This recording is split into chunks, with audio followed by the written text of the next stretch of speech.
To fluency.com. Welcome to this live English lesson here on Facebook. It's working. Fantastic. I have it on my phone here, so then I can read your comments and your questions, because in this lesson, we are going to answer questions, or I am going to answer questions from you guys. So if you're watching live on Facebook, please ask me some questions. Now, I have been going through YouTube and also a Facebook post recently and just writing down some questions here. I've had some really interesting ones soon. But yeah, I'd like this lesson to be a little bit more informal, relaxed, easy. And so please ask me questions about me. If you ever want to know, if you've ever wanted to know who I am, where I used to live, what I think about certain things, and this is a lesson to do that. Now, if you're watching the replay, leave questions in the comment section, and I will be sure to answer them the next time I do this. And I might start doing this on a regular basis. But if you're just joining, leave your questions in the comment section below. Now, just to give you some context, it is Sunday afternoon. It's 1 p.m. My son is currently napping, so I decided to come to the office and do some work. I was going to plan for a live lesson tomorrow, but I thought, why not just go live on Facebook? Fatima is here, Turan is here, Lujain, Najeb, Salma, Abigail is here. Hiram has just joined and said, I have no questions. Well, I need questions, guys, because this is a question and answer lesson. But let's get straight into it. I actually saved some questions before. Let's start with the first one. So look on your screen. You can see the date at the top when I made this note. Someone asked this on YouTube recently. And, Abigail, thank you for your question. You've been living in the USA for 6 years now. Do you speak in British or American English? So, yeah, I've been living here for 6 years now. And the person who asked this question actually asked about whether I sometimes use American English or if I only use British English. What I'm going to do actually is just make this a little bit shorter. I think that works better for Facebook. But yeah, asking me if I speak in British English all the time or if I speak in American English or what I do. Now, this is really interesting because I've mentioned this before. I sometimes have to modify the words I use. I have to modify, which means to change. I have to modify my language, the pronunciation, the words I use. Just cultural references as well. Because if I start talking about celebrities in the UK, people here won't understand what I'm talking about. If I keep using the same pronunciation for water in a restaurant, water, then people don't understand me. So I make subtle changes. If I say chips instead of crisps, then people don't understand again. So what's interesting here is I do modify my accent. I do modify the language that I use. But most of the time, I just speak normally. And especially with my friends, people who have known me for quite a long time, people who are used to my accent. A great phrase, to be used to something. They find it normal now. They are used to my accent. So for those people, I tend to just speak normally. But for others, I do modify a little bit. I do change a little bit. And yeah, it's one of those interesting things. Vivian says, why did you decide to move to the USA? So my wife and I were living in Spain at the time, and we wanted to put down roots. We wanted to get a house, have children, get another 2 dogs, for example. And we knew if we started to do this in Spain, then it would be very difficult for us to leave. So what we did was we decided to move to the US because that's where we saw ourselves over the long term. That's where we saw ourselves living for the long term. So, yeah, it's definitely one of those things. Like, we wanted to do that. We wanted to go to a place where we could put down roots and where we wanted to go for the long term. Now, we did think about moving to the UK, but there wasn't one specific place that I wanted to go to. There wasn't one place except for London, but London's really expensive. So there were all these cities and places that we wanted to go to in the US. And yeah, we just decided to move here after all that time. I'm just going to go back to the question Abigail asked. Abigail says, how is it going with the new member of your family? Are you getting used to being 4? Yeah, so there are 4 of us now. We have 2 children. One is 3. The other one is 2 months. It's funny you asked this because yesterday we went out as a family and we have a new stroller. And a stroller is the little, looks like a little cart that your children sit in and then you push the stroller. In British English, this is called a pram. And we have a new stroller which fits both children in there. It was quite difficult last night because we went to a really busy bar and we just have to take so much stuff. I said to my wife last night, I just want to go out where all I need to do is to take my wallet, my phone, and keys. But we had 2 bags, we had a blanket, we had another blanket, a car seat, a stroller. We had food, just so much stuff. A carrier as well for the baby. So it does make things more difficult when you go out, when you go to the supermarket, things like that. And in general, things at home, it's going great. We're having a lot of fun. Our baby's sleeping really well. She's eating well. Our son is doing fantastic. And it's a lot better than we thought it was going to be. It's a lot better than we thought it was going to be. So yeah, things are going really well. Yeah, Hamu says, has your accent changed since you moved to the US? It has slightly, as I said before, but it's more conscious. You know, I consciously change my accent so people can understand. There are a bunch of people watching live, okay? When I say there are a bunch of people, it means there are a lot of people joining live. So please say hi in the chat box and ask any questions. Lujane, is there a big difference between your country and the country you live now?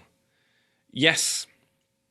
Yes, I actually made some videos on the cultural differences between the UK and America. There are differences. What's interesting now, though, is we're using used to again. I have got used to living here. I'm used to living in the US. So things that were a little bit strange for me before, they're not strange for me now. So, yeah, there are these differences. Like, I was talking to my wife about this.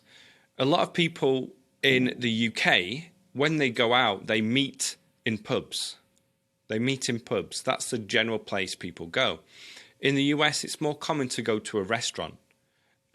Especially like a Mexican restaurant and an informal restaurant, and meet around food. In the UK, people tend to meet around drinks. In the US, it's more about food. And I told my wife, I said, you know, before I really came to America, I never really went to restaurants. I hardly went to restaurants. So it was quite strange for me to go to restaurants. Yeah, if anyone is having a problem with the audio, with the picture, it's probably your internet connection. Okay, let's bring up this. I'm going to hide my face. Let's answer the second question from Mary. I've always had this question. When you talk about traveling, do you say, I like meeting places, I like seeing places, or what? Thanks in advance. So this is probably one of those things with directly translating from either Spanish or Portuguese. in this case, into English. So when you directly translate, you say, I know Blackburn. I say I don't know why I said Blackburn. Blackburn was a town I used to live in. But you might say, I know Portugal, I know Thailand, I know Brazil. Now, a couple of things here. If you're talking about it as an experience, this is where you would use the phrase, I have been to. I've been to Thailand, I've been to Brazil, I've been to Portugal, etc. So that's where you would use that phrase, I've been to. When you're talking about the idea of this, and you use that phrase, I like to, I love to, it's better to say, I love traveling. I love going to new places. I love traveling to new places. And like Hiram says, I like visiting new places. But a lot of people would say, I like traveling to new places. I like traveling to new places. I like traveling to new cities. I like visiting new cities, etc. So, yeah, those two are very common. And you can just talk about it in general. I love traveling. I love traveling. Very good. Vivian asked, do you teach private classes via Skype? I used to. I used to give private lessons over Skype, but now I focus more on my courses. So I'm making videos for YouTube. So I have a course, the English Fluency course or the To Fluency course, and you can find that at tofluency.com/TFP. TFP.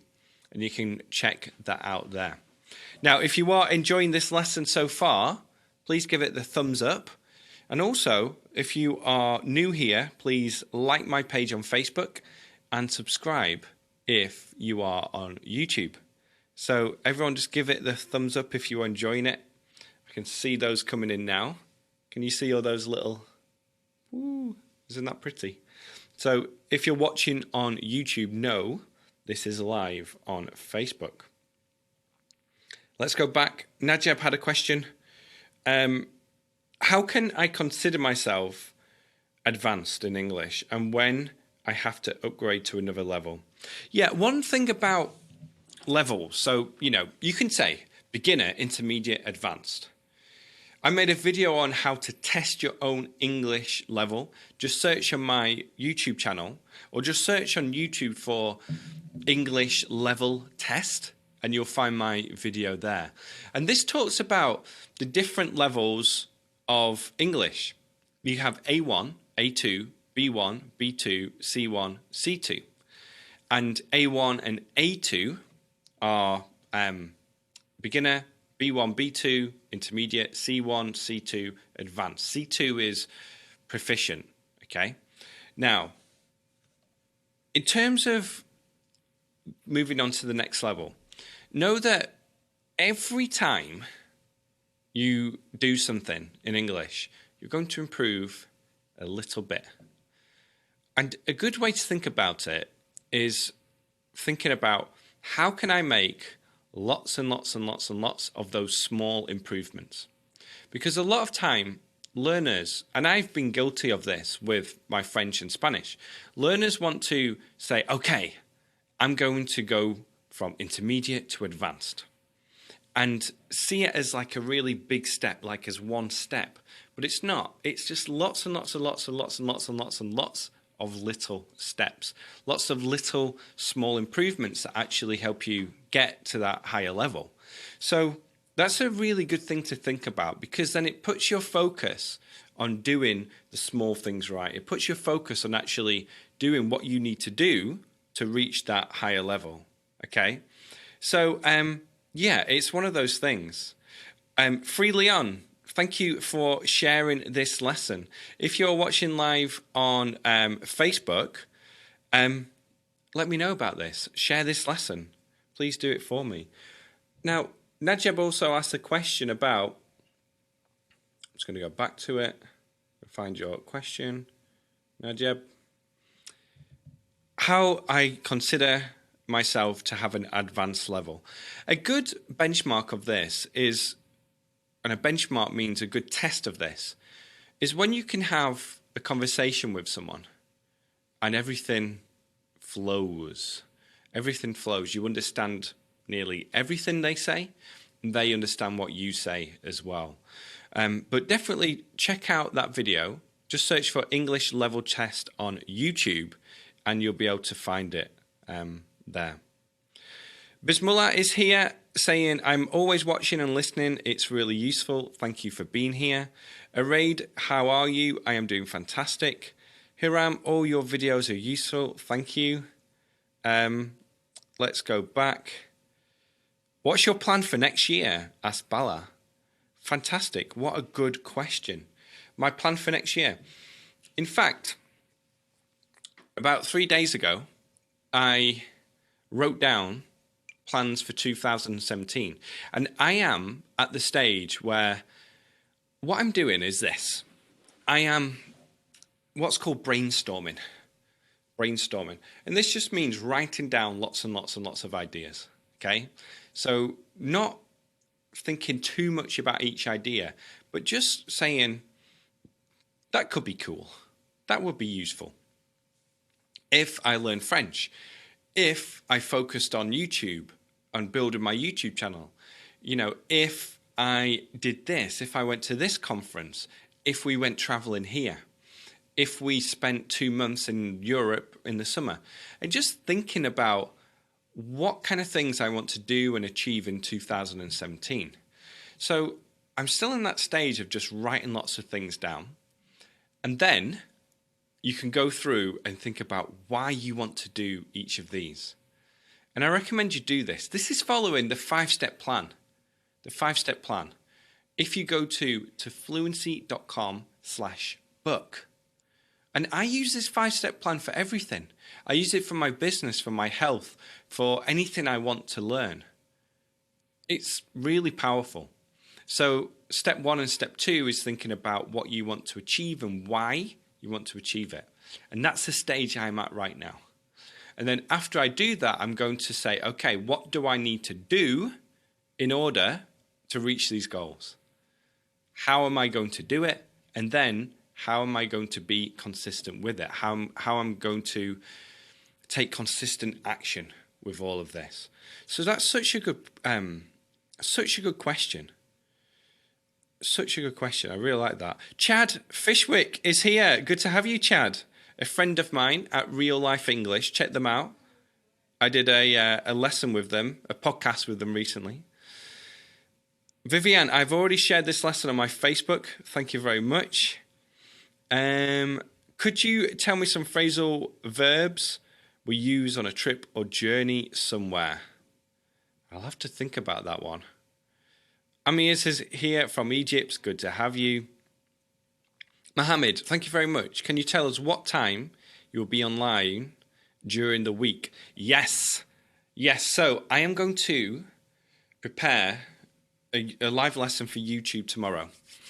And I need to decide on when I'm going to do it. I think I'm going to do it at 11 a.m. But if you download my book to fluency.com/book, I'm going to send out an email tomorrow morning, Monday morning, with a link to this lesson and a time for you as well. It's really difficult at the moment because we can't really plan anything specific because we have 2 young children. Sometimes he's in class, sometimes he isn't. And I don't know what my day is going to be like until 8 a.m. So it's been very strange recently. Kwan is here. I'm so glad that I logged in and came across to Fluency's site. Thank you so much for being here. Oleg is here. Lots of people are sharing. Thank you everyone for sharing. Chad is here saying great stuff. Amir has a great question. What are your highlights for the year 2016? Such a good question. This is something else that I'm working on right now. But I think a big thing is growing this Facebook page and this YouTube channel, the To Fluency YouTube and Facebook page, into something really, really great. So at the start of the year, I think I had about 2,500 likes on the Facebook page. It's now nearly 21,000. YouTube subscribers, about 2,000. It's now 20,000. So everything has just gone up, up, up, up, up. And this is fantastic.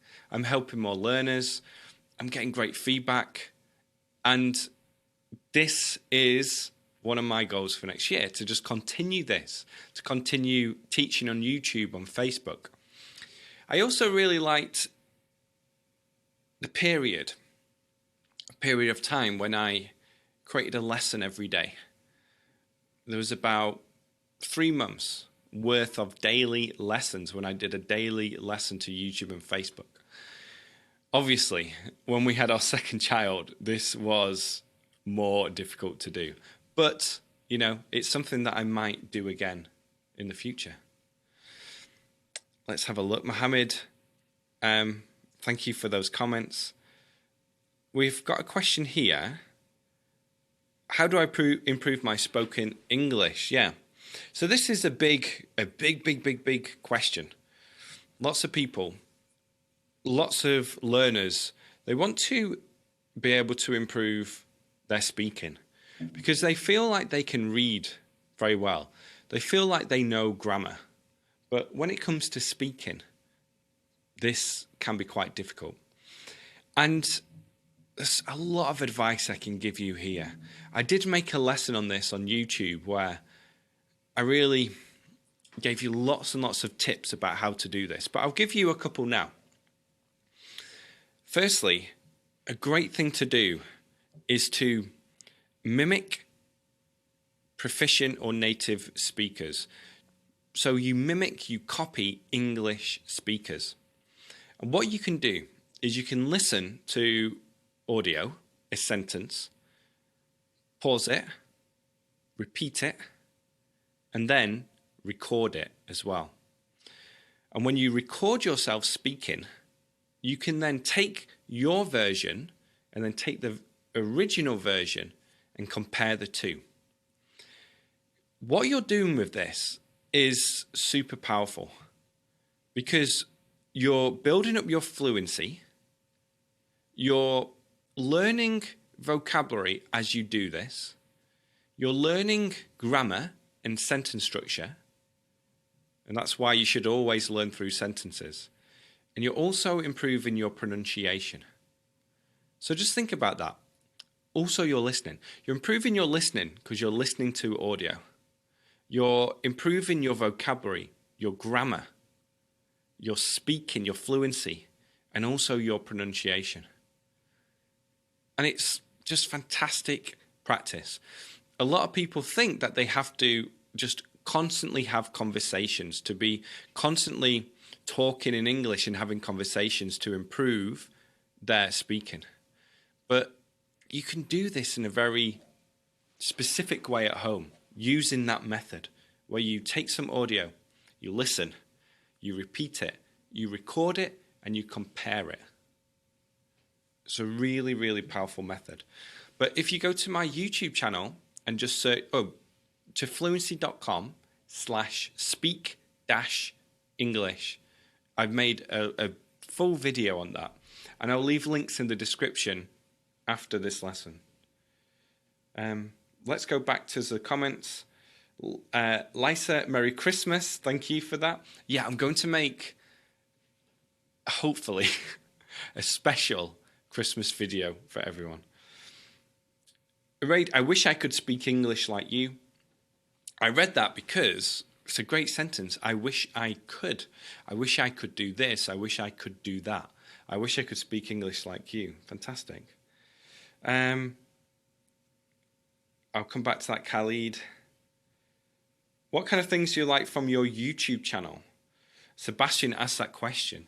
Yeah, I really like the comments. The comments on the YouTube channel and here on Facebook.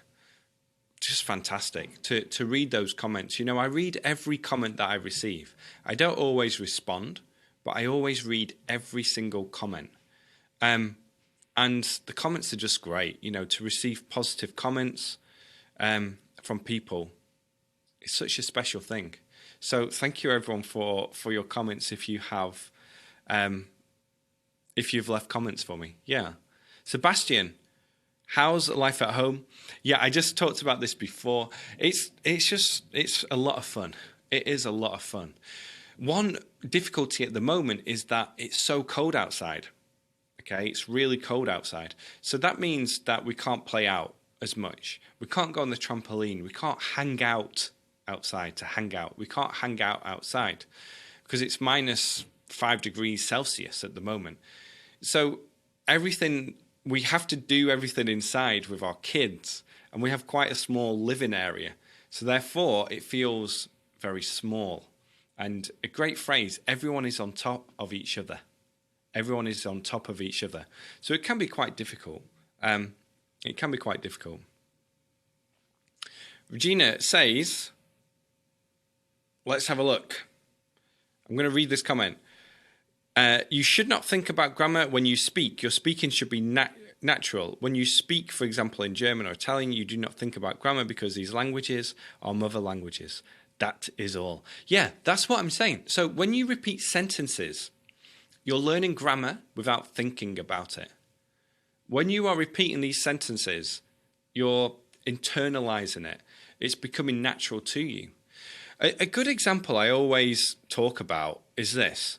A lot of learners worry about irregular verbs.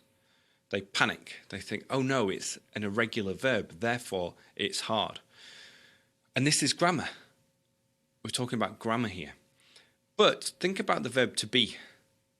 You can use this naturally. I am. I am happy. I am from the UK. I am 34. Okay, that's my age. I am 34. So you're using these sentences with different prepositions in different ways with an irregular verb. But if you have an intermediate level, this will just flow. This will just come out naturally because you've seen these sentences again and again. You've used them. You've spoken them. You've read them. You've listened to them. And therefore, it's just feels normal to you. So that is what we're talking about with this. Let's have a look. Elias says, when and why did you decide to be a teacher? I made a lesson on this 2 days ago. Why I decided to become a teacher. And I used the phrasal verb to fall into. I fell into it. I fell into teaching English because it was something that I could do both in the UK and America. So it was just a natural thing for me to do. But then I fell in love with it. And I've been teaching English for nearly 10 years. In fact, next year it's going to be 10 years. Something like that, anyway. I can't quite remember. No, I started in 2008. Yeah, it was 2008. We have Kanchela from Thailand. I practice English with your videos on YouTube every day. It's so good to have you. Sebastian, do you think English is so globalized thanks to apps like YouTube? Yeah. This is interesting, isn't it? Because social media has really globalized culture. So Black Friday, for example, different countries now have Black Friday because they hear about it from America and they'll use it. It's the same with Halloween. Everyone knows about Halloween. Everyone knew about the presidential election and they watched videos about it. It's just, it's just becoming such a big thing at the moment. Let's see if there are any questions here. Let's go to question 3. I would like to know when I need to use the gerund. I know there are some verbs after, excuse me. I know there are some verbs after which we must use the verb and ing. Would you tell me which ones they are? Love, believe, stop, enjoy. Yeah, I've made a bunch of videos on this. And the idea here is this. With some verbs, we use to do. Okay, I decided to do it. I decided to do it. I decide to do it every day. I decide to do. But with some verbs, we use the gerund. I enjoy doing it. Okay, I enjoy doing it. Or in the past, I enjoyed doing it. And on that video, what I said was this, okay? You just have to get used to it. You can look at all the verbs that use the gerund, all the verbs that use the infinitive. And you can try and memorize it. But a better way to do it is, again, and this is a theme, to take sentences, to mimic English speakers, and to repeat them over again as a sentence. And as a sentence, that means something to you that is important to you. So check out the sentence method.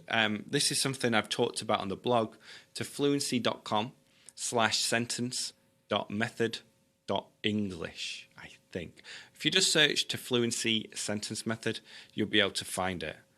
So check that out. Kwan says, you've been on Feel Good English podcast. I love Kevin's podcast. I just remembered it because you said you fell into it and mentioned it there. Yeah, I've been on Kevin's podcast.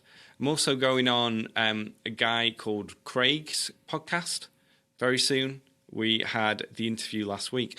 If you have a podcast about learning English, send me an email. I'd love to get on that podcast for you. Sebastian, I've managed to get many friends from other countries. Ahmed, I'm not going to talk about that. Obviously, it's a terrible situation. Sebastian, do you like Western films?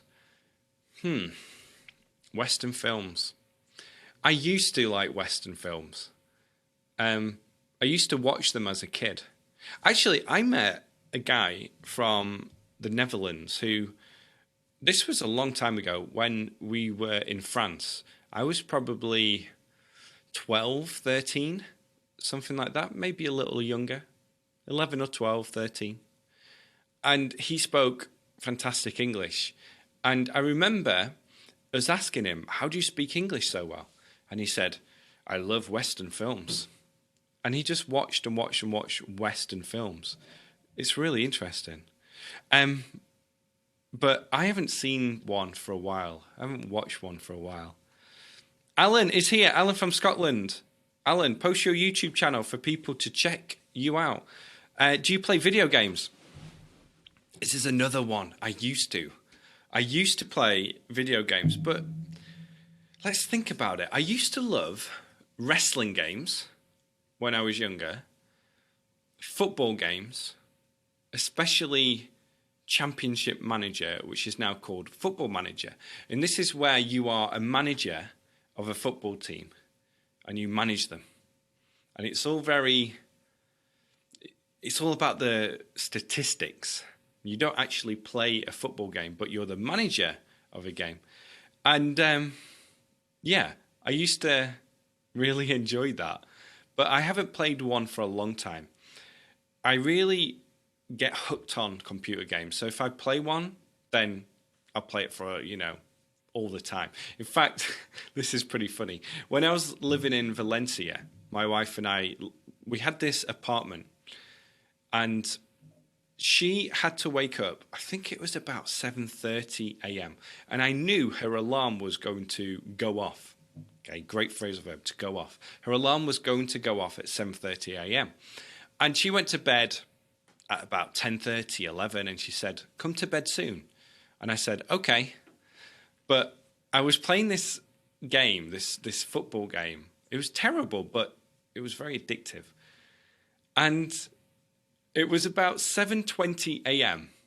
And I thought, if my wife sees me in the living room playing this computer game, she's going to say, what the hell are you doing? Because I was up all night playing this computer game. So what I did was I got into bed at probably 7:25 a.m. Her alarm went off 5 minutes later, and I just pretended to be asleep. So then she thought that I had gone to bed much earlier. But that's what happens, Sometimes this happens to me all the time. Yeah, Alice says, pulling the all-nighters. Younger version of Jack, exactly. I used to. And then I used to pull all-nighters. To pull an all-nighter means to stay up all night. And you don't go to bed. Maybe you go to bed at 10 a.m. or, at lunchtime. But after I did that a couple of times in Spain, playing computer games, staying out late as well to go to nightclubs. But then when we moved to America, I used to pull all-nighters, working on my website, working on my business, those types of things.